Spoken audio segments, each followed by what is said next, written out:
हरि ओम महरती नरसिंह नमः। अद्य वयं MA संस्कृते मध्ये टर्म प्रोजेक्ट मध्ये प्रेजेंटेशन द्वयं करणीयं मया। अद्य प्रथम प्रेजेंटेशन कुर्मः। तद् शीर्षक भवति कृष्णकथायाः प्रामुख्यता तत्त्वविचाराः इति।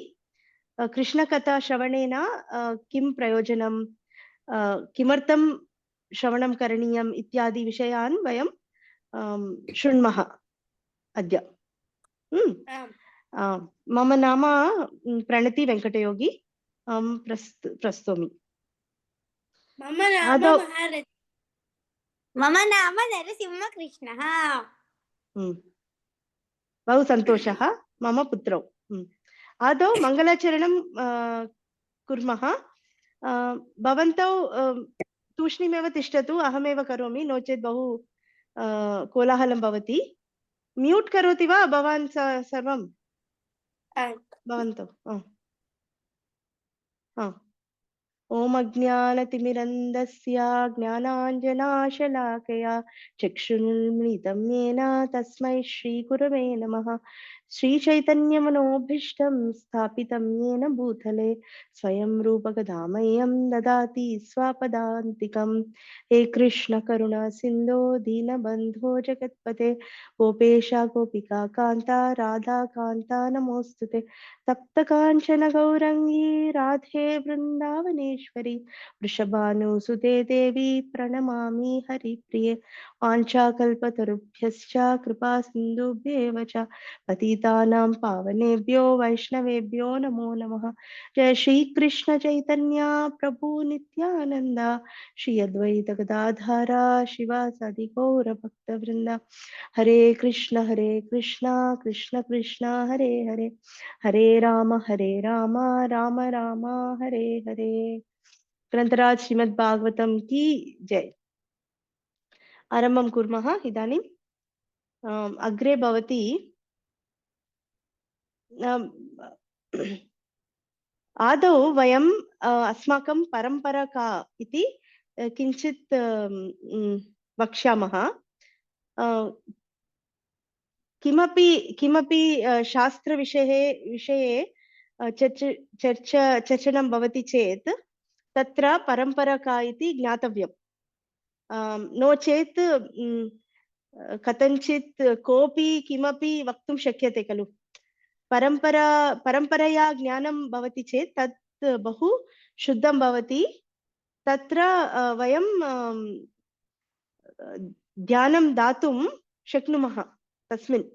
नो चेत् यथा कदापि कोऽपि वदति चेत् तस्य श्रवणं कर्तव्यं न अपेक्षितम्। अतः आदौ अस्माकं परम्परा का इति किञ्चित् वयं द्रक्ष्यामः। सो वेदान्त इति एकः अङ्गः भवति। कस्मिन् इत्युक्ते वेदस्य अन्तः यद् भवति तद् भवति वेदान्तः। तदपि उत्तर मीमांसायाः भागद्वयम् अस्ति। प्रथमं भवति पूर्वमीमांसा। तस्मिन् यागविषये कर्मकाण्डविषये उक्तमस्ति। तत्र याग एव करणीयं, यागस्य प्राधान्यं सर्वं विवृणुतमस्ति तत्र। अन्यत् भागं भवति वेदान्तः। नो चेत् तत् उत्तरमीमांसा अपि कथ्यते। उत्तरमीमांसा बादरायण व्यासदेवेन रचितं ब्रह्मसूत्राणि वर्तते तत्र। तस्य आधारीकृत्य तत्र सारः का इति चर्चा भवति। नाम वेदान् सर्वं पठित्वा किं करणीयं मनुष्याणाम् इति तत्र विशेषतया उपनिषदि तत्र विचाराः भवन्ति। गुरु सकाशात् श्रोतव्यं भवति वेदान्ते। सो वेदान् सर्वान् पठित्वा अन्ते वेदान्तः भवति तत्र भवति उपनिषदः एतत् सर्वं तद् वेदान्तः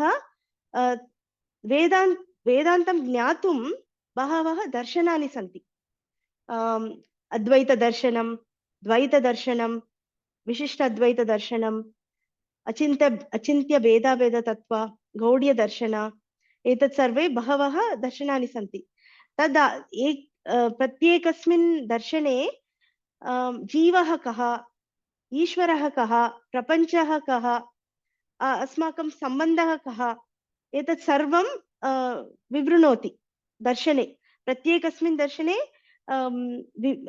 अन्यरीत्या एव वदन्ति अतः अस्माकं दर्शनं कः इति प्रथमं किम् इति प्रथमं ज्ञातव्यं तद् आधारीकृत्य एव उपनिषद् वाक्यानि वयं ज्ञातुं शक्नुमः इत्यतः दर्शनं नाम लैक् चक्षुषा वयं दर्शनं कुर्मः खलु सो प्रपञ्चस्य कीदृशदर्शनं भवेत् इति दर्शनं वदति सो अस्माकं परम्परा द्वैतदर्शनात् दर्शने एका शाखा अस्ति द्वैतदर्शने ईश्वरः एकः जीवः अनेकाः जीवाः अपि सन्ति तत्र भेदः अस्ति ईश्वरजीवयोः मध्ये भेदः अस्ति इति द्वैतदर्शने उक्तमस्ति ओके तद् अद्वैतदर्शनात् किञ्चित् भिन्ना अस्ति सो द्वैतदर्शने अनेकाः जीवाः सन्ति वयं सर्वे जीवाः परमात्मा ईश्वरः अपि अस्ति सः षडैश्वर्यपूर्णः अस्ति तस्मिन् बहवः गुणाः सन्ति इति द्वैतदर्शने उक्तमस्ति ओके अस्मिन् दर्शन परम्परायामेव श्री चैतन्य महाप्रभु इति एकः आचार्य आगत चैतन्य महाप्रभु द्वैतदर्शनस्य प्रणीता भवति मध्वाचार्य जानाति खलु मध्वाचार्य सो तस्मिन् तस्यां परम्परायामेव चैतन्य महाप्रभु आगत्य विशेष गौड्य दर्शनम् उद्घाटितवान् ओके चैतन्य प्रभोः चित्रम् अत्र दर्शितुं शक्नुमः सः आदौ 1486 तमे वर्षे मायापुर मध्ये बेंगाल नगरे मायापुर मध्ये जन्म प्राप्तवान् षण्मासः यदा सः अभवत् तदा अन्नप्राशन इति संस्कारः कृतं तत्र सः श्रीमद्भागवतमेव चितवान् पश्चात् यदा सः पञ्चवर्षीयः तदा पाठशाला गत्वा पुनः अष्टवर्षीय तदा एव संस्कृत व्याकरणं सर्वम् अधीतवान् पुनः 10 वर्ष यदा सः अस्ति तदा व्याकरण न्याये स्मृतौ अपि तु काव्ये बहु पण्डितः अभवत् तदा पुनः 17 वर्षीयः यदा सः तदा सः दीक्षा स्वीकृतवान् ईश्वरपुरी इति तस्य गुरोः नाम तस्य शिष्याः बहवः सन्ति रूपगोस्वामी केचन वक्तुं शक्नोति वा एकैकं वदतु सनातन गोस्वामी गोस्वामी षड् गोस्वामी नाम वदतु जीव गोस्वामी सनातन गोस्वामी रूप गोस्वामी गोपाल गोस्वामी किम भट्ट गोस्वामी गोपालभट्ट गोस्वामी रूप वन्दे रूप सनातन जीव गोपाल तत्र एव षड्गोस्वामी इति अष्टकम् आसीत् खलु तत्र षड्गोस्वाम्याः नाम उल्लिखितमस्ति। तो एते तस्य चैतन्यमहाप्रभोः प्रथमस्तरे शिष्याः। ते बहवः ग्रन्थाः रचितं। पुनः अग्रे अग्रे परम्परया अग्रे अग्रे शिष्याः गुरोः शिष्याः इति रीत्या इदानीम् अपि प्रचलति अस्ति एतत् परम्परा। एतत् परम्परायाः नाम भवति ब्रह्मा आदौ श्रीकृष्णः भगवान् श्रीकृष्णः ब्रह्म चतुर्मुख ब्रह्म कृते ज्ञानं दत्तवान्। ओके, सो परम्परायाः प्रथम गुरु भवति ब्रह्म चतुर्मुख ब्रह्म। अग्रे मध्वाचार्य, तत्र अस्माकं शाखा भवति। चैतन्यमहाप्रभोः सम्बन्धित अस्ति इति कारणेन गौडीय इति, गौरा इति तस्य नाम अपि गौडीय इति। आहत्य ब्रह्म मध्व गौडीय वैष्णव परम्परा इति अस्माकं परम्परायाः नाम। पुनः एकवारं चैतन्यमहाप्रभु कः इति, अस्मिन् परम्परायां चैतन्यमहाप्रभु श्रीकृष्ण एव इति मन्यन्ते। यतोहि तत्र किञ्चित् प्रमाणानि दास्यामि। एतद् भवति विष्णुसहस्रनाम नाम सहस्रनामानि उल्लिखितम् अस्ति खलु विष्णोः कृते, भगवान् विष्णोः कृते। तत्र एतत् श्लोकः भवति। कोऽपि पठितुं शक्यते वा? सुवर्णवर्णो हेमाङ्गो वराङ्गश्चन्दनाङ्गदी सन्न्यासकृच्छमः शान्तो निष्ठा शान्तिपरायणः। तत्र सुवर्णवर्णः कस्यापि भवति। सुवर्णवर्णः गौरङ्गस्य खलु, महाप्रभोः वर्णः सुवर्णः गौरः, तथा एव गौरा इति मन्यते। हेमाङ्गः अपि तदेव सुवर्णस्य वर्ण इति हेमाङ्गः। तस्य अङ्गानि अङ्गे सर्वे चन्दनानि लिप्यते इति चन्दनाङ्गदी इति। पश्चात् द्वितीय पङ्क्तौ सन्न्यासकृत् नाम सन्न्यासं स्वीकृतवान्। अग्रे सः सन्न्यासं स्वीकृतवान् 20 यदा सः 24 वर्षीयः तदा सन्न्यासं स्वीकृतवान्। मारुति वदतु। वराङ्ग इत्यस्य अर्थः कः? वराङ्ग नाम तस्य अङ्गा बहवः श्रेष्ठाः इति। एकनिमिषं। बहु सुन्दरवदनमस्ति तस्य इति। वर नाम श्रेष्ठः, अङ्ग नाम शरीरे अङ्गा भवति खलु। वराङ्ग नाम श्रेष्ठ अङ्ग तस्य अस्ति इति, सुन्दरः इति। सन्न्यासकृत् नाम सन्न्यासं स्वीकृतवान्। शान्तः, सो सन्न्यासं स्वीकृत्य सः भगवद्निष्ठायां भगवद्भक्ति कृत्वा कथं वयं भगवत् नामस्मरणे अग्रे अग्रे भक्त्या अग्रे अग्रे गत्वा वयं आनन्दं सम्पूर्ण रसाम् अनुभवामः इति प्रदर्शितवान्। निष्ठा शान्तिपरायण, तदेव तत् विष्णुपुराणे विष्णुसहस्रनामे महाभारते यद् भवति तत्र उल्लिखितमस्ति। अन्यद् भवति कः विष्णुपुराणं लिखितवान्? नो, विष्णुसहस्रनाम इति महाभारते भविष्यति। महाभारते तर्हि सः एव लिखितवान्। व्यासदेव एव लिखितवान्। आम्। आम्। किञ्चित् शनैः वदतु, रेकार्डिङ्ग् मध्ये किञ्चित् क्लेशः भवति इति मन्ये। शनैः शनैः वदतु। म्यूट् करोतु।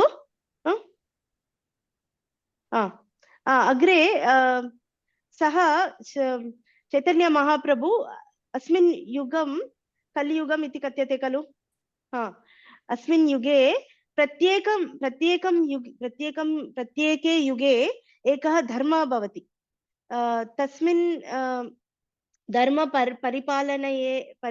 परिपालनया सर्वे मनुष्याः मोक्षं वा अग्रे आध्यात्मिकजीवने अग्रे गन्तुं शक्नुमः इति कारणतः सत्ययुगे एकः धर्म आसीत्, नाम ध्यानं, सत्य त्रेता द्वापर कलि, एतत् चत्वारः युगाः सन्ति खलु।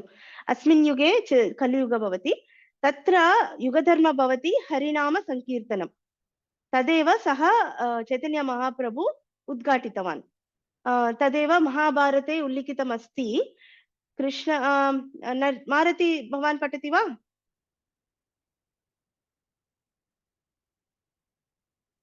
पठतु, म्यूट् मध्ये अस्ति। युगधर्म प्रसारित कृष्णवर्णत्युषा कृष्णं साङ्गोपाङ्गस्त्रपार्षदं यज्ञैः संकीर्तनप्रायैर्यजन्ति सुमेधसः। सो संकीर्तन यज्ञ उद्घाटितवान्। सुमेधसः नाम बहु मेधावी जनाः, ये यस्मिन् मेधा नाम इंटेलिजेंस अस्ति, ये बहु इंटेलिजेंट अस्ति, ते बहु ज्ञानी जनाः, ते संकीर्तनं कृत्वा तं नाम कृष्णं ध्यायन्ति। सः कृष्णवर्णं नाम कृष्ण कृष्ण इति वर्णम् उच्चारितवान् सः महाप्रभु। अपि तु त्विषा अकृष्णं नाम तस्य शरीरस्य वर्णः अकृष्णं। कृष्णं नाम ब्लैक भवति खलु। अकृष्णं नाम नाट् ब्लैक, न कृष्णम् इति अकृष्णं नाम तस्य वर्णः, तस्य शरीरस्य वर्णः गौर इति जानाति खलु। तस्य वर्णः अकृष्णं, परन्तु सः कृष्णः एव। यदा वयं पूर्वं चर्चितं, कृष्ण एव सुन्दर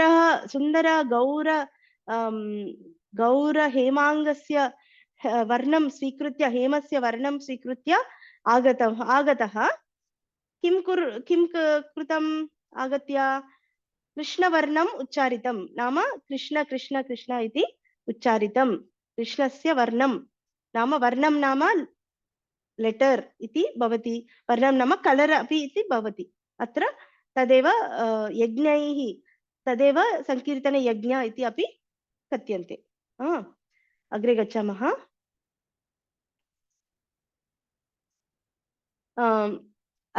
अपि तु सिद्धान्तः कः? चैतन्य महाप्रभोः द्वैतसिद्धान्तः किञ्चित् वयं चर्चितम्। अपि तु चैतन्य महाप्रभोः अन्यत् शाखा इति वर्णितं खलु। शाखा नाम किञ्चित् भेदाः भवेत्। मूल नाम ट्रङ्क् भवति खलु, तद् भवति मध्वाचार्यस्य सम्प्रदायः। तस्मिन् अपि तु गौड्य सम्प्रदायाः किञ्चित् भेदाः भवन्ति। तत् किमिति वयं जानीमः। सो तस्य तत्त्वः, ये तत्त्वः सः कः तत्त्वः सः उद्घाटितवान् इत्युक्ते अचिन्त्य भेद अभेद तत्त्वः इति कथ्यते।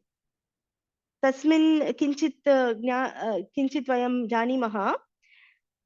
यदा अचिन्त्य नाम न चिन्त्य इति अचिन्त्य, चिन्त्य नाम चिन्तितुं वयं शक्नुमः।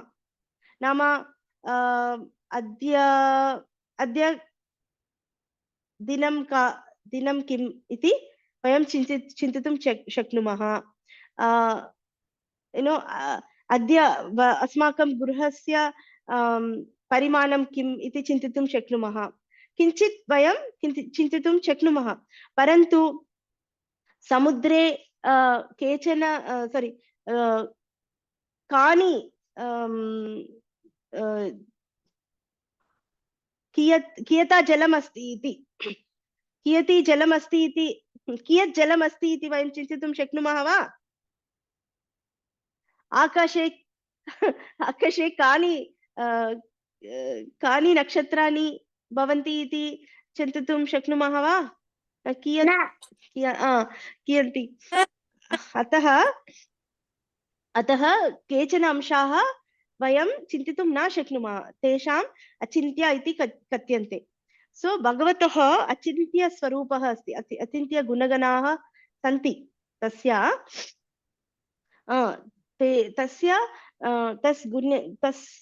तद् आधारीकृत्य एतत् सर्वं भेद अभेद इति कथ्यते. नाम भगवतः अपि तु जीवः उभयोः अपि स्वरूपम् एकमेव.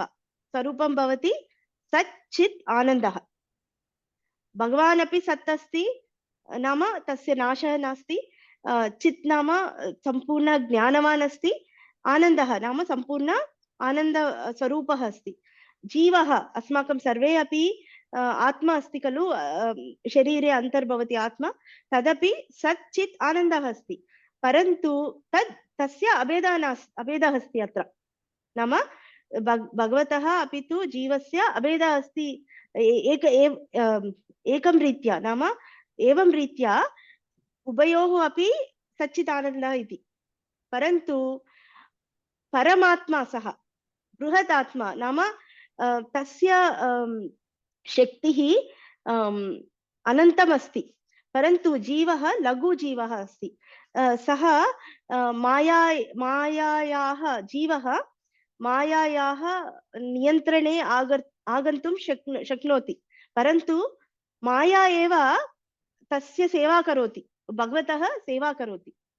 माया भगवतः अधीना अस्ति, परन्तु जीवः तटस्थशक्ति इति उक्त्वा, नाम जीवस्य मायायाः प्रभावं भवितुम् अर्हति.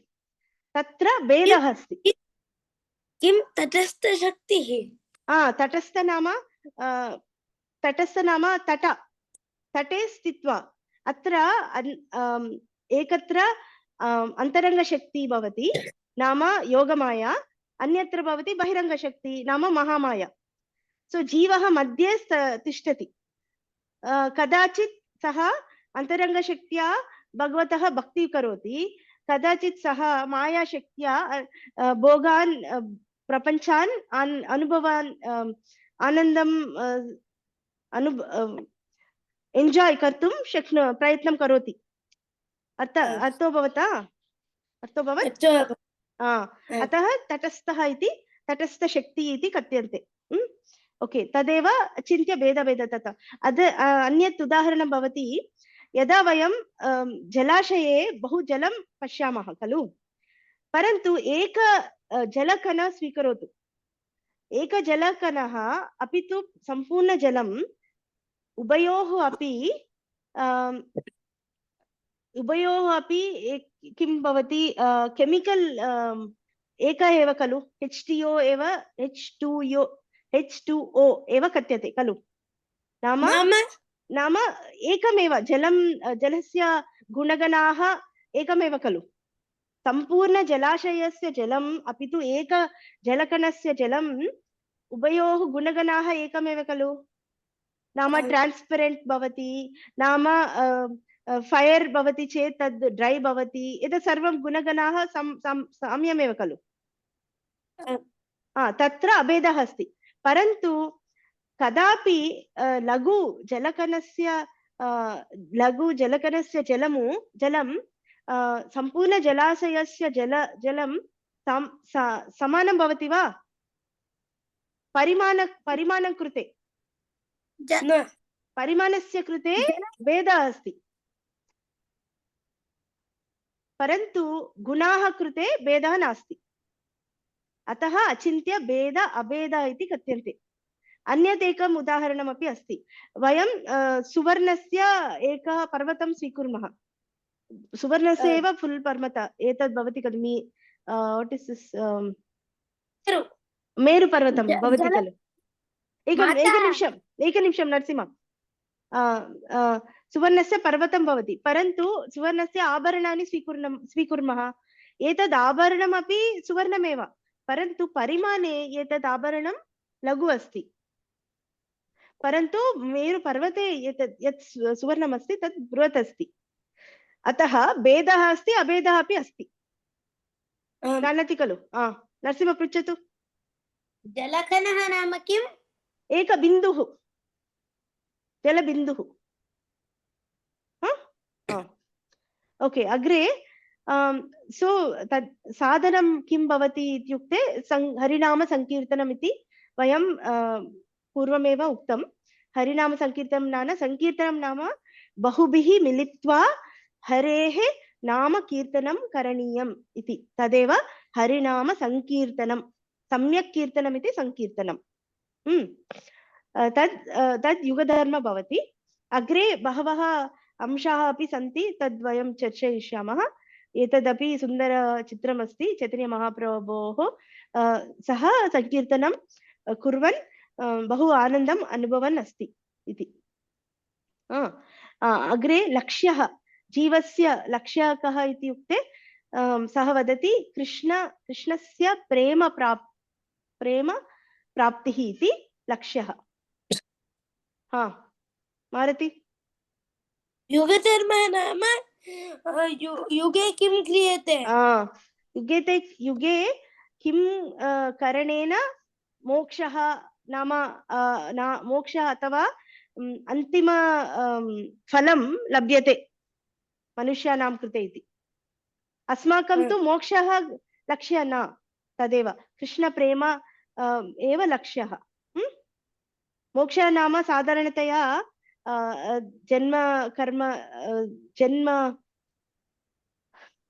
जन्म मृत्यु चक्रात् बहिः गन्तव्यम् इति गमनम् इति मोक्ष इति साधारणतया उच्यते परन्तु वयं तु मोक्षः अपि न काम्यते वयं तु कृष्णस्य प्रेम काम्यते यदा कदापि यथा कथञ्चित् भगवान् वयं अस्मिन् प्रपञ्चे एव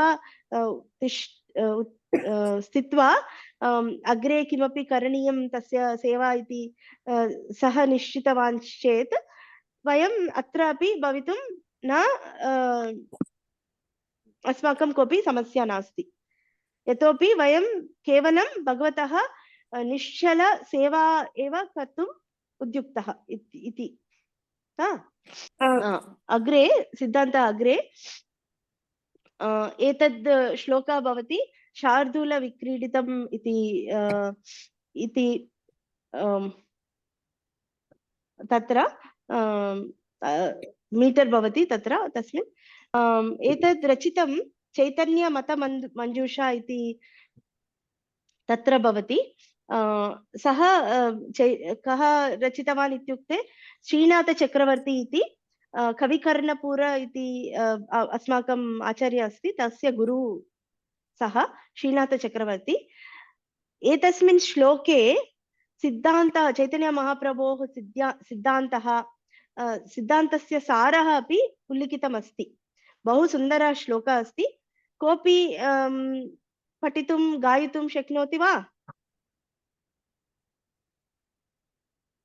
नरसिंह प्रयत्नं करोति वा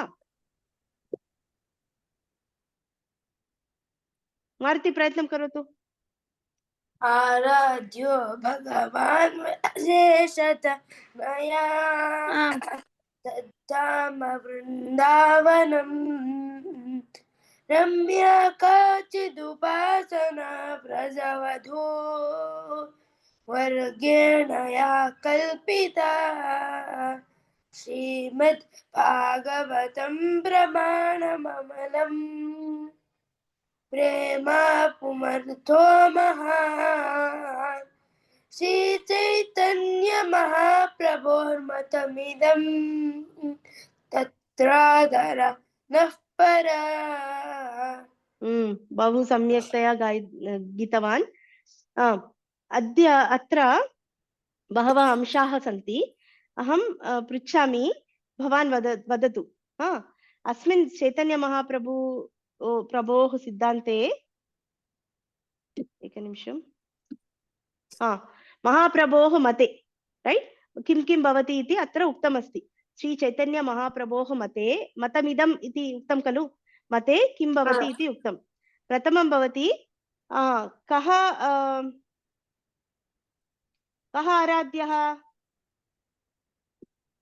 आराध्यः अत्र आराध्यो भगवान् व्रजेशतनय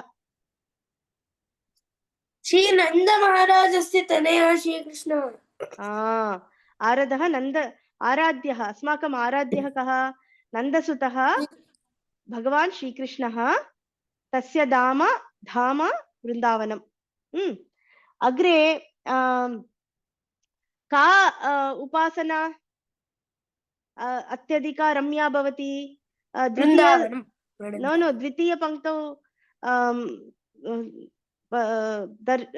पश्यतु रम्या काचित् उपासना व्रजवधू वर्गेण या कल्पिता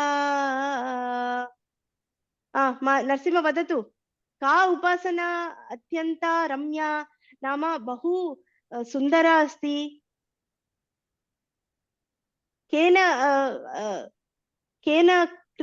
कया कृतं केन कल्पिता श्री चैतन्य महा नो अत्र पश्यतु केन नाम तृतीय विभक्तौ कः अस्ति व्रजवधू वर्गेण कल्पिता या उपासना व्रजवधू नाम गोपी स्त्रियः का उपासना रम्या अत्यंत रम्या इत्युक्ते व्रजवधू वर्गेण या दर्शिता नाम गोप्यः अग्रे वयं पश्यामः किमर्थं गोपीनां सेवा एव अत्यन्तं रम्या इति महाप्रभु वदति इति अग्रे पश्यामः परन्तु अस्मिन् समये केवलं जानातु अग्रे किं प्रमाणं नाम प्रत्येकस्मिन्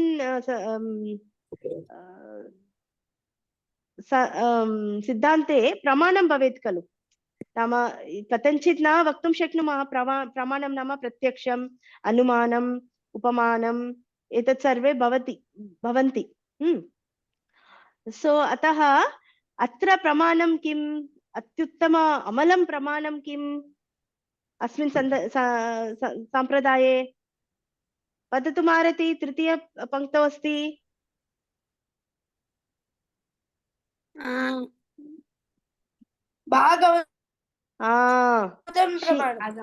श्रीमद्भागवतम् अमलं श्रीमद्भागवतमेव अस्मिन् सम्प्रदाये प्रमाणं भवति भागवते किं किम् उक्तं तदपि वयं तत्सर्वं वयं स्वीकुर्मः मारुति वदतु अमलं नाम किम् अमलं नाम न भवानेव वदतु अमलं नाम कः समासः भवति कः समासः भवति अमलं नाम वदतु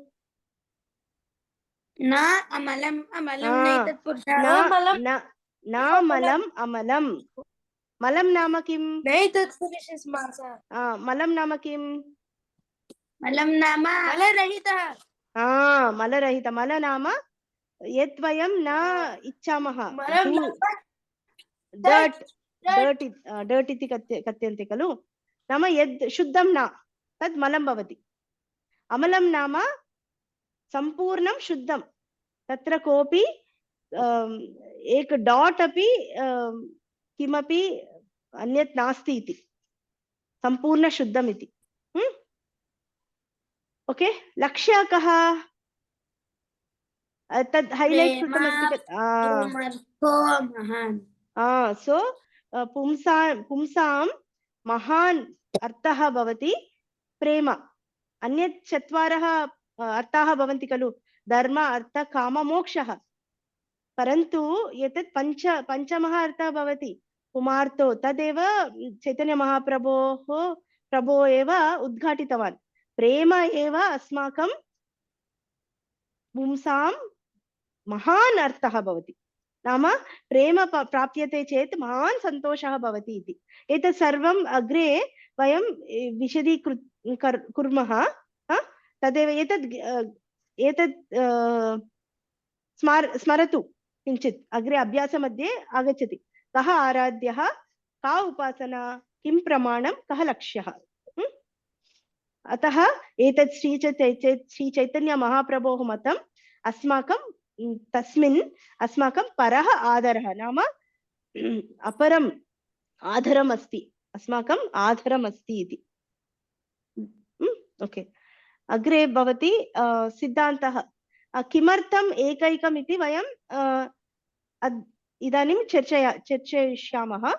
नाम श्रीकृष्णः एव किमर्थम् आराध्य अस्माकं नारायणः भवति, विष्णु भवति, एते सर्वे विष्णु अवतारः एव खलु। नरसिंह दशावतारः भवति खलु, वदतु एकवारं दशावतार के। मत्स्य कूर्म वराह नरसिंह वामन परशुराम राम बल श्रीराम बलराम बुद्ध कल्की। सो दशावतारः अत्र एव अस्ति, अपि तु बहवः अवताराः सन्ति खलु। तस्मिन् एतेषु अवतारेषु किमर्थं वयं श्रीकृष्ण एव अस्माकम् आराध्यः इति किमर्थं ज्ञातुम् इच्छा अस्ति वा? नरसिंह दृष्ट्वा उक्तवान् किमर्थम् इत्युक्ते श्रीकृष्णः अखिल नाम सम्पूर्ण रसामृतमूर्ति अस्ति। रसायाः यत् अमृतमस्ति तस्य स्वरूपः अस्ति श्रीकृष्णः। किमर्थं तदेव तैत्तरीय उपनिषदि उक्तमस्ति, रसो वै। वदतु मारुति, नरसिंह। रसो वै सः रसं ह्येवायं लब्ध्वानन्दी भवति। सः नाम श्रीकृष्णः एव रसः, वै नाम निश्चयेन सः एव रसस्वरूपः। जीवः रसं लब्ध्वा प्राप्त्वा एव आनन्दी भवति। नाम वयं सर्वं आनन्दं प्राप्तुमेव प्रभवामः खलु। सर्वे जनाः, सर्वे जीवाः, सर्वे पशवः अपि सर्वदा आनन्दं प्राप्तुमेव प्रभवन्ति खलु। कोऽपि दुःखं प्राप्तुं प्रभवन्ति वा? न, सर्वे आनन्दं प्राप्तुमेव प्रभवन्ति। तद् आनन्दं भक्तिरसं यदा जीवः अनुभवति, श्रीकृष्णस्य सम्बन्धे भक्तिरसं एव यदा सः अनुभवति, तदा एव अत्यन्तं सन्तुष्टः भवति। अत्यन्तः सन्तुष्टः भवति। अपि तु कृष्णः नाम एव तद् भवति। कृष्ण नाम स्मरणार्थक। एतद् अर्थं भक्तिविनोद ठाकुर महोदयेन उक्तं। कृष्ण नाम स्मरणार्थकः, नाम निवर्तिवाचकः। वदामि यस्य स्मरणेन अशेष दुःख निवृत्तिः नाम निर्गच्छति, अस्मात् निर्गच्छति इति निवृत्तिः। गच्छति अपगच्छति, दुःखम् अपगच्छति इति अशेष दुःख निवृत्तिः भवति, सः कृष्णः। तो कृष्णः नाम एक अर्थ अद्य ज्ञातं खलु। एकमर्थं ज्ञातं। कृष्ण नाम स्मरणार्थकः, नाम निवृत्तिवाचकः। यस्य स्मरणेन अशेष दुःख निवृत्तिः भवति, सः कृष्णः। नाम कृष्णस्य स्मरणेन, स्मरणं नाम किं? नाम गुण लीला ये सर्वे सन्ति, तस्य बहवः गुणाः सन्ति, बहवः लीला कृतम्। एतत् सर्वं स्मरणेन, सर्वस्य स्मरणेन अस्माकं दुःखम् अपगच्छति इति कृष्णः। सर्वान् आकर्षयति इति कृष्णः। सर्वान् मनांसि हरति इति मनोहरः। तदेव श्रीकृष्णः। किमर्थं व्रजकन्या पद्धति इदानीं ज्ञातं खलु श्रीकृष्ण एव किमर्थम् आराध्यः भवेत् इति ओके अग्रे व्रजकन्या पद्धति एव किमर्थं करणीयं तदेव रम्या इति सः वदति चैतन्य महाप्रभु व्रजकन्या पद्धतिः नाम गोप्यः सा एव दर्शितं खलु व्रजकन्या नाम गोप्यः ते एव ताः एव दर्शितं खलु ते किं दर्शितं नाम ते ताः सर्वदा भगवतः ध्यानमेव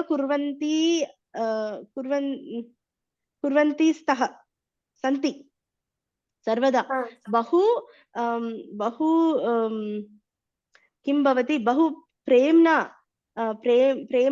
भगवतः स्मरणं कुर्वन्ति यथा सः वदति अटति यद्भवान् अह्निकाननं त्रुटियुगायते त्वामपश्यताम् खलु सो एक त्रुटि भगवतः दर्शनं विना तासां कृते युग इति भासन्ते त्रुटि नाम एक निमिषस्य एक पार्ट निमिषस्य एक पार्ट अस्ति बहु अल्पसमये यदा वयं ऐ ब्लिङ्क् कुर्मः तद् भवति त्रुटिः इति ओके अपि तु सर्वदा ते बहु चिन्तनं भगवतः एव ध्यानं कुर्वन्ति अस्ति यदा सः ते वदन्ति गीतायाः गीतायां चलसि यद्व्रजान् चारयन् पशून् नलिनसुन्दरं नाथ ते पदं ते चिन्तयन्ति ताः चिन्तयन्ति भगवतः पादं बहु नलिनसुन्दरं नाम बहु सुन्दरम् अस्ति बहु साफ्ट् अस्ति मृदु अस्ति यदा सः शिलतृणाङ्कुरैः यदा सः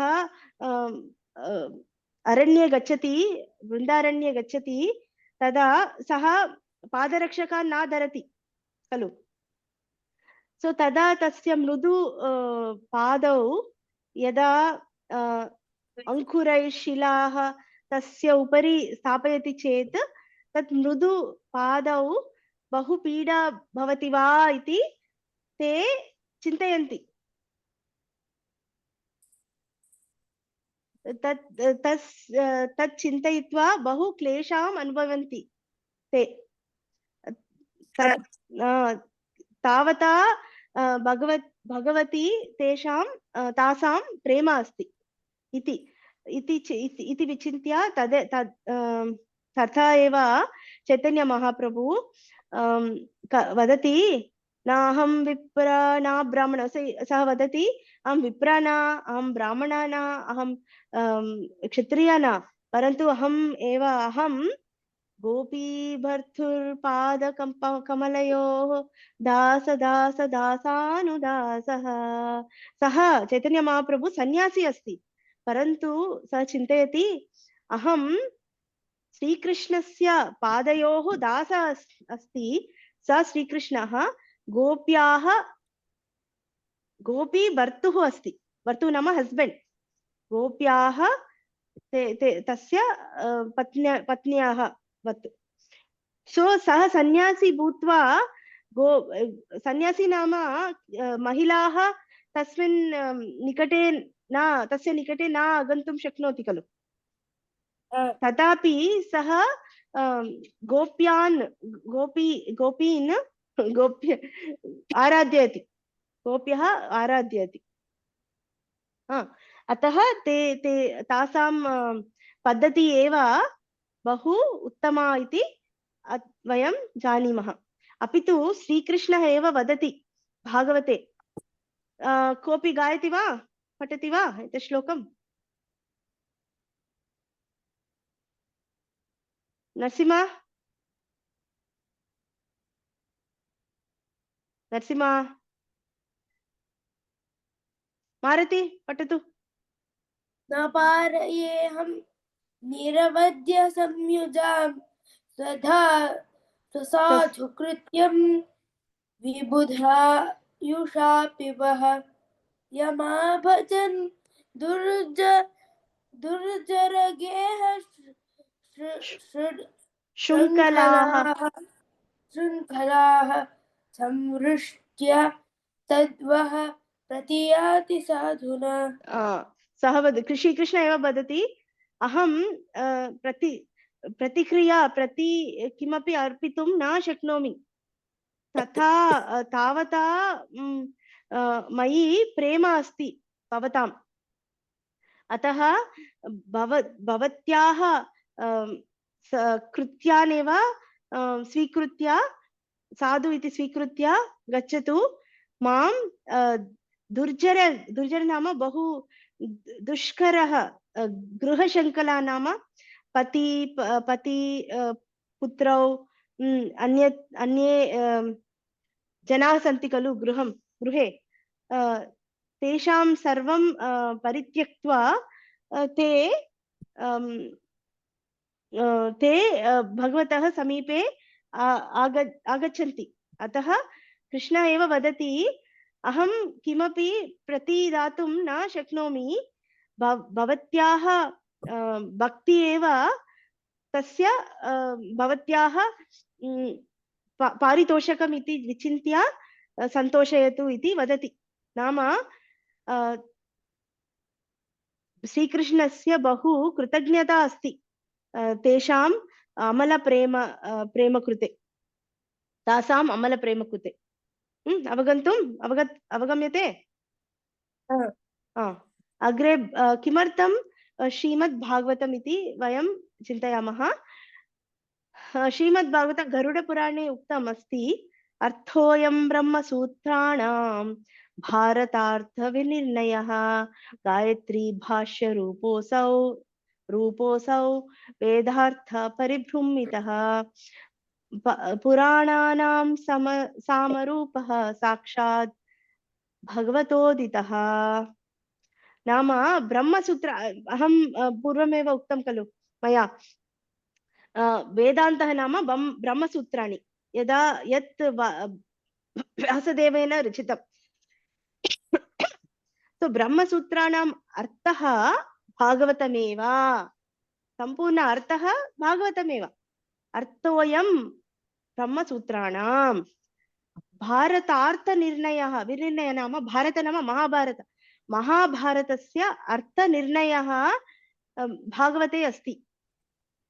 गायत्र्याः भाष्यमस्ति श्रीमद्भागवतं, गायत्री मन्त्र भवति तस्य भाष्यं नाम गायत्री भाष्यमस्ति श्रीमद्भागवतं, तस्य स्वरूपः अस्ति। वेदार्थ परिभ्रमितः नाम वेदार्थाः सर्वे तस्मिन् अस्ति, भागवते अस्ति सम्पूर्णं। यथा कदापि यस्मिन् कस्मिन् श्लोक स्वीकुर्मश्चेदपि वेदस्य अर्थः एव वदति, किमपि अन्यत् न वदति।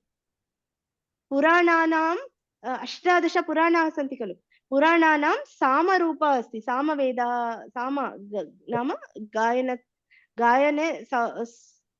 गायनस्य बहु गायनेन बहु रुचिकरम् अस्ति, श्रोतुं बहु सुन्दरम् अस्ति इति। साक्षात् भगवतोदितः नाम व्यासदेवेन, सः अपि भगवतस्य अवतारः खलु, भगवतः अवतारः, सः एव रचितवान् इति भागवतम्। अपि तु सः सर्वाणि पुराणानि अपि तु उपनिषद्नि वेदाः चतुर्विधः विभज्य सः परन्तु विभजितवान् खलु, परन्तु सन्तोषं न अनुभूतवान्। तदा भागवते उल्लिखितम् अस्ति, सः चिन्तितवान्, अरे अहं किं कृतवान्, सर्वं मनुष्याणां यथा सौकर्यं भवेत् तथा एव अहं निष्कपटया अपि तु निस्वार्थरूपेण अहं कृतवान्, परन्तु किमर्थं मम एव सन्तोषः नास्ति इति सः चिन्तितवान्। तदा नारदमुनि आगत्य वदति, अरे बहु बहु लिखितवान्, बहु कृतवान्, परन्तु कोऽपि किमपि एकं ग्रन्थं न लिखितवान्, तस्मिन् केवलं भगवतः एव ध्यानं भवति, तस्मिन् केवलं निश्चल भक्त्या एव कीर्तिः भवति, तत् भवान् न लिखितम्, अतः भवतः अपि सन्तोषं नास्ति इति नारदमुनि उक्तवान्। अतः तदा सः ध्यानं कृत्वा सर्वं भगवतः दर्शनं कृत्वा तदा सः भागवतं लिखितवान्। अतः भागवतं वेदार्थपरिबृंहितः, अपि तु श्लोकः भवति खलु, द्वितीयश्लोकः भागवते, निगमकल्पतरोर्गलितं फलं, निगम नाम वेदाः, गलितं फलम्, ओके, तद्भवति श्रीमद्भागवतम्। वदतु, कोऽपि प्रश्नः अस्ति वा? किमपि? सौकर्यं नाम हेल्प्। एकनिमिषम्। हेल्प् भवति, हेल्प् भवेत् इति सः निर्मितवान्, वेदान् सर्वान् विभज्य खलु, परन्तु सः एव न सन्तुष्टः। अग्रे भागवते एव उल्लिखितमस्ति, श्रीमद्भागवतं पुराणममलं यद्वैष्णवानां प्रियं, यस्मिन् पारमहंस्यमेकममलं ज्ञानं परं गीयते, तत्र ज्ञानविरागभक्तिसहितं नैष्कर्म्यमाविष्कृतं, तच्छृण्वन् सुपठन् विचारणपरो भक्त्या विमुच्येन्नरः। श्रीमद्भागवतम् अमलं पुराणं, नाम मलं नास्ति, शुद्धमस्ति, वैष्णवानां प्रियमस्ति भागवतम्, अपि तु तस्मिन् पारमहंस्यं नाम परमहंसानां यत् रुचिकरमस्ति तदेव अस्ति। नाम परमहंसा नाम ये भौतिकप्रपञ्चात् बहिः गन्तुम् इच्छन्ति, परमहंस परिव्रजकाचार्य इति कथ्यन्ते खलु, सन्यासी, ते सर्वं एतत् भौतिकप्रपञ्चात् ये विनिर्मुक्तं स्वीकृतम् इच्छन्ति, स्वीकरणम् इच्छन्ति, ते अपि अत्र बहु रुचि प्राप्नोति इति। नाम एतत् कथा श्रुतवान् खलु, शुकदेव गोस्वामी 16 वर्षीय यदा जन्म प्राप्तवान्, तदा एव गृहात् बहिः गतवान्, यत् अस्मिन् प्रपञ्चे मम कोऽपि नास्ति, किमपि नास्ति इति सः गतवान्, परन्तु भागवतस्य श्लोकं श्रुत्वा, किं श्लोकं भवति तद्, कः श्लोकः भवति, व्यासदेव एव, शुकदेव गोस्वामी व्यासदेवस्य पुत्रः खलु, व्यासदेव एव सेवकं प्रेषितवान्,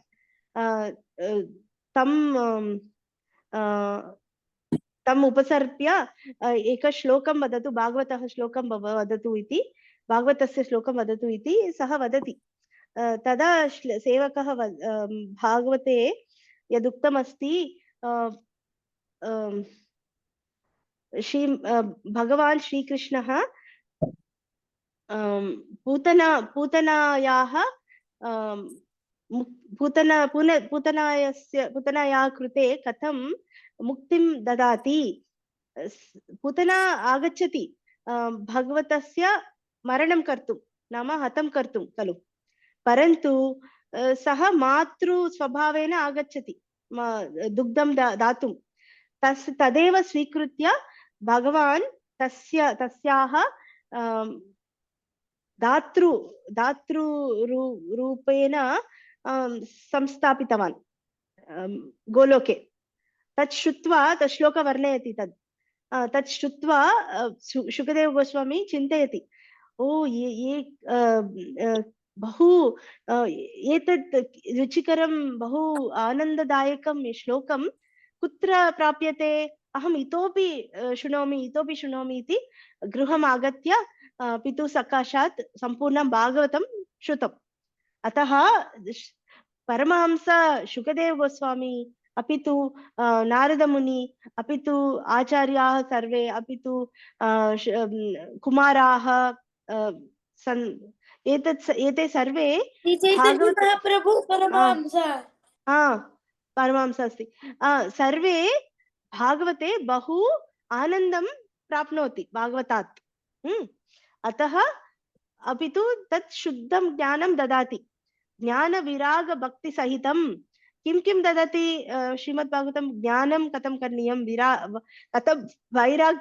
कथं वैराग्यं प्राप्नुमः, भक्ति सहितं कथं सर्वे जीवनं यापयामः, अपि तु नैष्कर्म्यं नाम निष्कामया कथं कर्म करणीयम्, एतत् सर्वम् आविष्कृतं भागवते।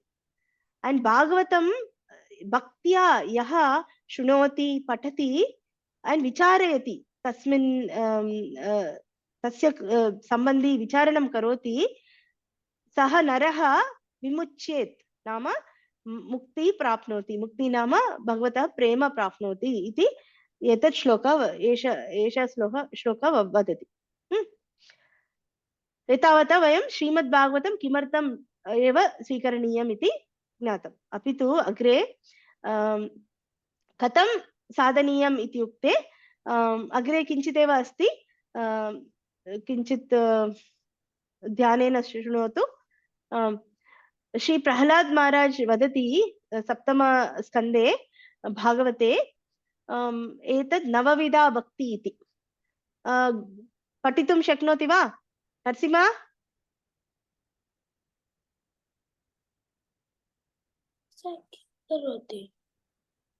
मारुति तं भवानेव पठतु।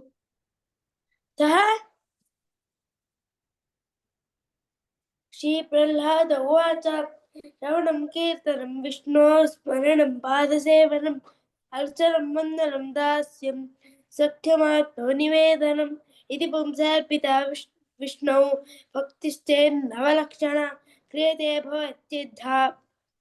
भगवत्यद्धा तन्मन्येधीतमुत्तमम्।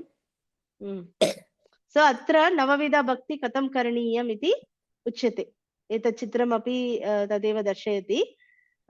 कथं श्रवणं नाम भगवतः श्रवणं, कीर्तनं नाम गानं करणं, गानं, ध्यानं नाम उपविश्य भगवतः रूपगुणलीलायाः ध्यानं करणं, अपि तु पादसेवनं नाम अर्चविग्रहायाः सेवा करणं, अपि तु अर्चनं। एतत् अर्चनम्, एतद् अग्रे किं भवति? नमनं खलु। अर्चनं, वन्दनं नाम प्रेयर्स्, प्रार्थनां समर्पयामः। वन्दनं, दास्यं, सेवा कुर्मः। अपि तु सख्य नाम फ्रेंडशिप। सो भगवतः इच्छा किमस्ति तद् ज्ञात्वा करणम्। अपि तु आत्मनिवेदनं, सम्पूर्णजीवनं भगवतः भक्त्या समर्पणं करणं, तदेव भवति नवविधा भक्ति। अत्र आदौ श्रवणं भवति। प्रथमं श्रवणं करणीयं खलु। श्रोत्र इन्द्रियमेव अत्यन्तम् उत्तमं सर्वे इन्द्रियाणां। यतोहि निद्रासमये अपि तत् कार्यं करोति। यदा भवान् निद्रा करोति, कथम् उत्थापयामि, कथं माता उत्थापयति? केवलं किमपि शब्दं कृत्वा एव, नो चेत् किमपि दर्शयित्वा भवान् न उत्थापयति खलु, न उत्थयति खलु। तदेव श्रवणम् अत्यन्तं प्रामुख्यं। प्रथमं श्रवणेन किं भवति, प्रयोजनं किम् इति जानीमः। अविद्यायाः नाशः नाम अविद्याकारणात् एव वयं जीवः, यद्यपि सच्चिदानन्दविग्रहः, वयं एतत् प्रपञ्चे भोगस्य करणेन एव सन्तोषः भवति इति वयं चिन्तयामः। परन्तु एतत् सर्वं भौतिकम् अस्ति। टेम्पररी अस्ति, तत् तात्कालिकम् अस्ति, अतः अत्यन्तं सन्तुष्टः न भवामः। कारणेन एव वयं चिन्तयामः तद् रीत्या। श्रवणेन, कथाश्रवणेन, एतद् दर्शनस्य श्रवणेन अविद्यायाः नाशः भवति। अतः वयं कुत्र अस्माकं ध्यानं भवेत् इति सम्यक्तया ज्ञायन्ते। अग्रे भवति अपि तु अभद्राणां नाशः। शृण्वतां स्वकथा कृष्ण पुण्यश्रवण कीर्तन हृदयन्तस्थो यभद्राणि विदुनोति सुहृत्सताम्। सो अभद्रं नाम यत् वयं, भद्रं नाम ऑस्पिशियसनेस और मंगलम्, अभद्रं नाम न भद्रम् इति अभद्रं, यत् अस्माकं मङ्गलं न प्रददाति सः भवति। अस्मिन् हृदये, अस्माकं हृदये काम क्रोध लोभ मद मात्सर्य एते सर्वे सन्ति खलु। ये सर्वे अस्माकं साधु न कुर्वन्ति, अतः अभद्रं, ते अभद्राणि इति कथ्यन्ते। तेषां नाशः भवति। सः नाशः कः करोति? श्रीकृष्णः एव हृद्याम् अस्ति खलु, हृदि अस्ति। सः एव अस्माकं बहु रुचि अस्ति कथाश्रवणेन इति, तस्य बहु आनन्दः भवति। सः एव हृदयन्तस्थः अभद्राणि शुद्धीकरोति, नाम सः एव स्वीप् करोति, क्लीन् करोति। सः बहु दयालुः अस्ति। अपि तु भक्त्यां निष्ठा प्राप्नोति। नष्टप्रायेषु भद्रेषु नित्यं भागवत सेवया इति श्लोके तद् उक्तमस्ति। अपि तु नवीन रस आस्वादः भवति। एतद् श्लोकः भवति नैमिषारण्ये ऋषयः सन्ति खलु, ते शौनकं प्रति वदन्ति, स्वादु स्वादु पदे पदे वयं बहुवारं एतदेव श्रवणं करणीयम् इति भाति, बहु रुचिकरम् अस्ति, बहु आनन्दं जनयति इति उक्तम् अस्ति। तदेव परीक्षित् महाराज अपि वदति, सः 7 दिनपर्यन्तं किमपि अखादित्वा, किमपि न खादित्वा, किमपि न पीत्वा सः 7 दिनपर्यन्तं केवलं भागवत श्रवणे एव बहु आनन्दं प्राप्तवान् इत्यतः। यतोहि अत्र भगवतः लीलायाः विचारः अस्ति, अतः जीवस्य बहु सन्तोषं प्रददाति जीवस्य कृते। भौतिकक्लेशेभ्यः मुक्तिः भवति। तद् अन्यत् श्लोकः भवति। क्लेशः नाम भवति खलु, जानाति खलु, त्रिविध क्लेशः अस्ति। भवान् जानाति वा, वक्तुं शक्नोति वा? आदि भौतिक, आदि दैविक, आदि दैविक, आदि आत्मिक, आदि दैविक, आदि भौतिक, आदि आत्मिक। आदि भौतिक नाम, आदि आत्मिक नाम अस्मिन् मनसि, अस्माकं मनः अपि तु शरीरं क्लेशः ददाति, तद् भवति आध्यात्मिक। आदि भौतिक नाम अन्ये जीवाः, नाम अग्रजः, अनुजः, माता, पिता, पितामह, एते सर्वे नाम मक्षिकाः, किमपि जन्तु, जीवजन्तु कोऽपि किमपि भवन्ति। आदिदैविक नाम वृष्टिः, अतिवृष्टिः, अनावृष्टिः, एते सर्वे क्लेशान् जनयति। नाम अस्मिन् प्रपञ्चे एतत् सर्वं नैसर्गिक अस्ति। अतः परन्तु कोऽपि भगवतः श्रवणे मग्नः अस्ति चेत्, अत्र यदा अत्र अस्ति चेदपि ध्यानम् अत्र नास्ति तस्य, भगवते एव अस्ति इति कारणेन बहु ध्यानं न करोति। वयं ध्यानं करोति चेदेव पीडा अनुभवामः खलु। किमपि लघु व्रणम् अस्ति चेत् बहु ध्यानं करोति, ओ व्रणमस्ति, पीडा अस्ति इति ध्यानं करोति चेत् बहु पीडा अनुभवति। परन्तु किञ्चित् चिन्तनम् अन्यत्र स्थापयति चेत् तत् किमपि नास्ति इति चिन्तयति खलु। तदेव भक्ताः भगवतः कथायां निमग्नः अस्ति इति कारणेन क्लेशः न अनुभवन्ति। नाम क्लेशः अस्ति चेदपि बहु ध्यानं न कुर्वन्ति। मारति वृणं नाम किं? गायः, हर्ट। ओके। अपि तु उत्तमस्तरे भक्त्या उत्तमस्तरे गोप्याः यदा विरहम् अनुभवन्ति खलु, नाम गोविन्द नास्ति, मम अहं सेवां करोमि परन्तु सः नास्ति इति बहु विरहम् अनुभवन्ति। तदा भगवतः कथाश्रवणम् एव तासां सन्तोषं जनयति। नरसिंह वदतु। मृष्टाः नाम किम्? मृष्टाः वा सन्तुष्टाः। श्लोक सम्पूर्णं वयं न चर्चितं यतोहि समयं नास्ति इति कारणेन। अग्रे भवान् द्रष्टुं शक्नोति। सो गोप्याः यार् किमपि भगवतः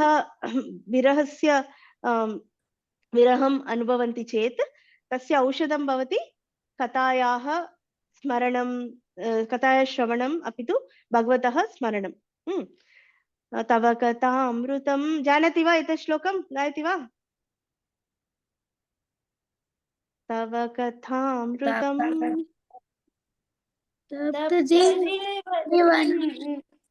कविभिरीडितं कल्मषापहं श्रवणमङ्गलम् श्रीमदातम् भुवि भुवि भूरिदा जनाः। ओके, ते वदन्ति, गोप्यः वदन्ति कृष्णस्य कथा अमृतमिव जीवनं ददाति। वयं मरणस्य समीपे आगतं यतोहि भवान् नास्ति अत्र, परन्तु अस्माकं जीवनं ददाति इति। कृष्णप्रेमस्य प्राप्ति इति चैतन्य महाप्रभु उक्तं खलु, श्रवणेन नाम भक्त्या कृष्णप्रेमस्य प्राप्ति भवति इति। अपि तु अन्तकाले भगवतः स्मरणेन परन्धाम प्राप्ति अपि भवति। भगवद्गीतायाः श्लोक स्मरति वा? अन्तकाले च मामेव स्मरन् मुक्त्वा कलेवरं यः प्रयाति च मद्भावं याति नास्ति यत्र संशयः। तदेव। अन्तकाले यः भगवान् अन्तकाले यः भगवतः स्मरणं करोति सः पुनः भगवतः समीपे गच्छति इति। अग्रे लीलाश्रवणं, वयं श्रवणस्य विषये चर्चितं खलु। सो द्वितीय वीडियो मध्ये साक्षात् लीलायाः श्रवणमेव कुर्मः, परन्तु इदानीं 5 निमिषं स्वीकृत्य अहं किञ्चित् विहङ्गवीक्षणं करोमि, 5 निमिषमेव। अत्र अहं चितवती वीडियो मध्ये गोवर्धनलीलायाः चर्चा भवति। चर्चां कुर्मः। इदानीं तु किञ्चित् विहङ्गवीक्षणं कुर्मः। अत्र गोवर्धनलीला श्रीमद्भागवते 24 अपि तु 25 अध्याये भवति। अत्र केचन अंशाः सन्ति, ओवर्व्यू एव वदामि। किमर्थं श्रीकृष्ण इन्द्रपूजां निवारितवान् इति वयं जानीमः। अपि तु किमर्थं कर्ममीमांसा दर्शनं प्रतिपादितवान् श्रीकृष्णः, किमर्थं गोवर्धनपूजाम् आयोजितवान्, कथम् आयोजितवान्, इन्द्रस्य कोपप्रदर्शनं यतोहि इन्द्रस्य पूजां निवारितवान् खलु, अतः इन्द्रस्य बहु कोपं भवति।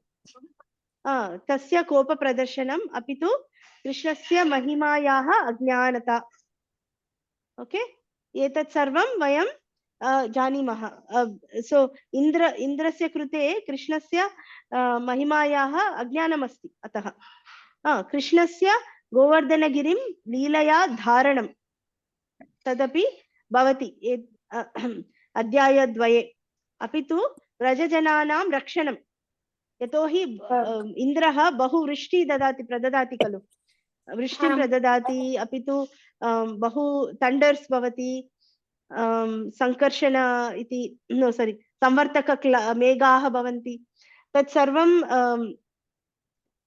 पीडां ददाति व्रजजनानाम् अतः श्रीकृष्णः गोवर्धनं धारयित्वा सर्वान् रक्षयति तैः एकत्र एव 7 दिनपर्यन्तं प्रेमरसायाः आदानं प्रदानं च भवति तत्र सो तदपि अध्यायद्वये भवति तत्र मया चितवती अहं चितवती केचन व्याख्यानानि शीलप्रभुपादः इति इस्कान् फौण्डर् आचार्य अस्मिन् परम्परायाम् एव अस्ति तस्य आङ्ग्ल अनुवादः भागवते अस्ति अपि तु संस्कृत व्याख्यानानि श्रीधरस्वामिना रचितं भावार्थदीपिका सनातनगोस्वामिना रचितं बृहत् वैष्णवतोषिणी जीवगोस्वामिना लघु वैष्णवतोषिणी अपि तु विश्वनाथचक्रवर्ती महोदयेन सारार्थदर्शिनी इति व्याख्यानानि पठितं परन्तु प्रत्येकस्य श्लोकस्य सर्वव्याख्यानानि आधारीकृत्य न वक्ष्यामि केचन प्रधान अंशाः एव वक्ष्यामि अग्रे द्वितीय वीडियो मध्ये एव भविष्यन्ति बहवः व्याख्यानानि सन्ति बहवः सन्ति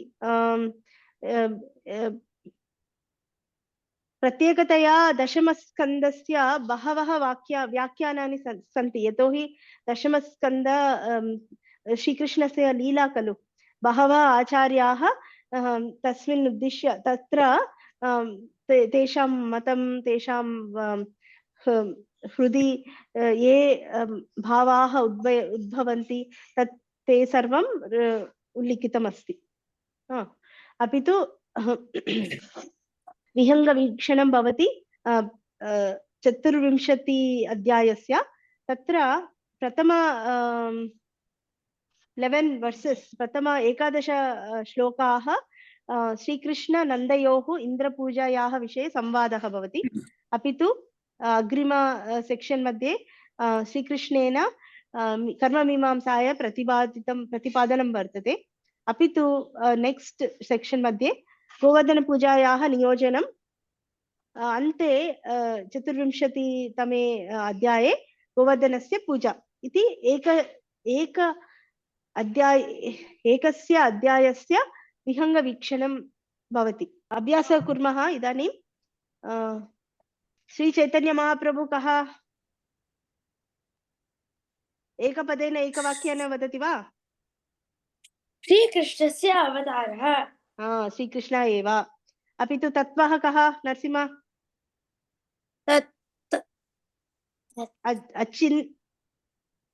अचिन्त्य वेदाभेदतत्त्वः सम्यक् साधनं किम् अचिन्त्य भेद अभेदतत्त्वः साधनं किम्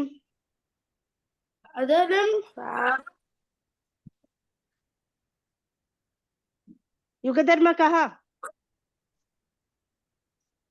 युगधर्मः तु युगधर्म किम् हरिनाम संकीर्तनम् लक्ष्य कः लक्ष्य तु कृष्ण प्रेम कः आराध्यः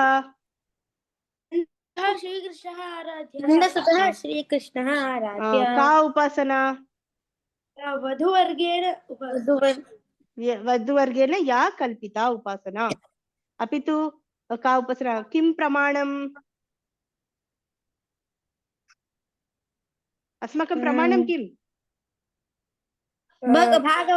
भागवतमेव प्रमाणं भक्तिः कति विधाः काः भक्तिः 9 विधाः श्रवणं कीर्तनं नो स्मरणम् अधसेवनं पादसेवनम् अर्चनं वन्दनं दास्यं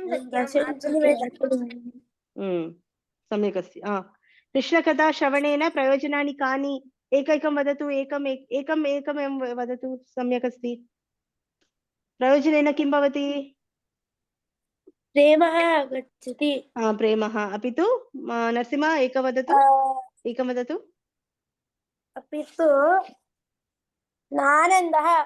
आनन्दः भवति अपि तु क्लेशस्य उपरि क्लेशनाशः भवति क्लेशनाशः भवति अपि तु आनन्दः भवति बहु चिन्तितं खलु नाम किं भवति विरहस्य औषधि भवति कथाश्रवणं एतत् सर्वं वयं चिन्तितं सो अग्रे तदेव तावदेव इदानीं बहु धन्यवादाः किमपि प्रश्नाः सन्ति चेत् पृच्छतु नो चेत् मङ्गलं सर्वे भवन्तु सुखिनः सर्वे सन्तु सुनिरामयाः सर्वे पश्यन्तु मा कश्चित् दुःखभाग् राम राम शुभं श्रीकृष्णार्पणमस्तु हरे कृष्ण